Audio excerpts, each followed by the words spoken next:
आप मौजूद हैं। स्नेही जी, आपका स्वागत और धन्यवाद हमें समय देने के लिए।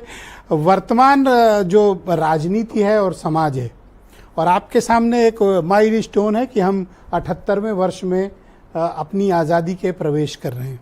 एक चिंतक के तौर पर, एक शोषित कम्युनिटी के विद्वान होने के नाते, आप पूरी परिस्थितियों का सामाजिक और राजनीतिक आकलन किस दृष्टिकोण से करते हैं?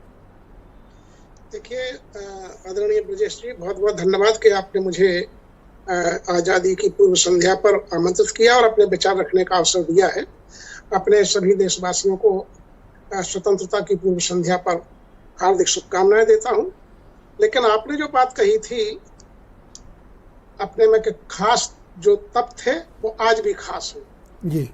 तो ये जो खास वाला था और आम की बात होना थी, जनतंत्र में, लोकतंत्र में आम आदमी तक ये सब जो होना चाहिए था, सत्ता का विकेंद्रीकरण, वो हम नहीं देख पा रहे हैं।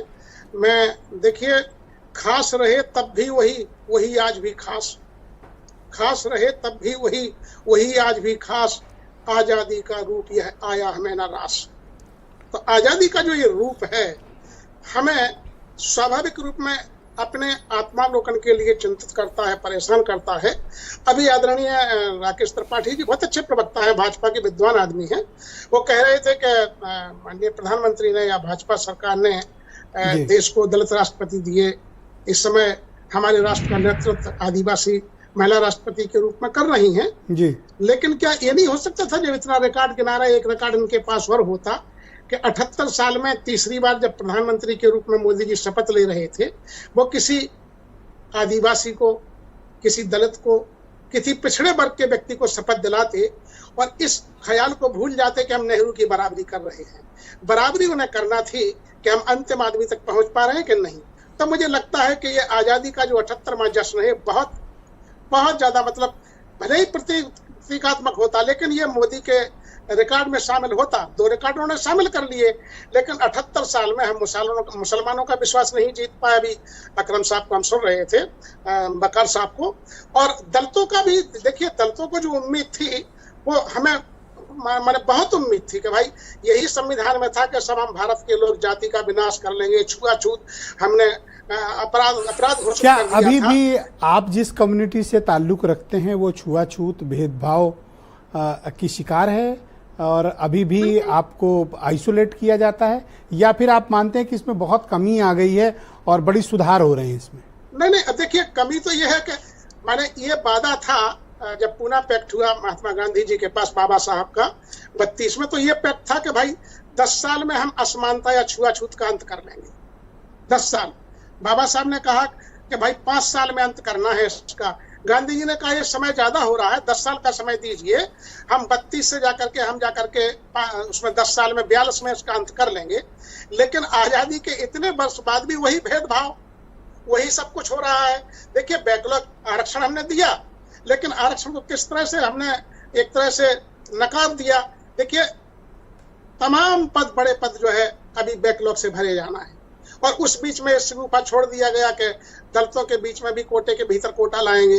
महिलाओं के लिए इसको कह रही थी सरकार के, नहीं, कोटे के भीतर कोटा नहीं चलेगा। सर, आरक्षण से ऊपर मेरा प्रश्न था कि ये जो छुआछूत और भेदभाव है अब तो काफी कम हुआ है या अभी भी विद्यमान है? नहीं, उसका स्तर बदला है, उसके तरीके बदले हैं। जैसे कि हर प्रकार के तरीके बदल जाते हैं, तो ये तरीका बदला है, लेकिन वो जो है सामने वाले को एहसास जरूर कराते हैं कि तुम इस जाति के हो।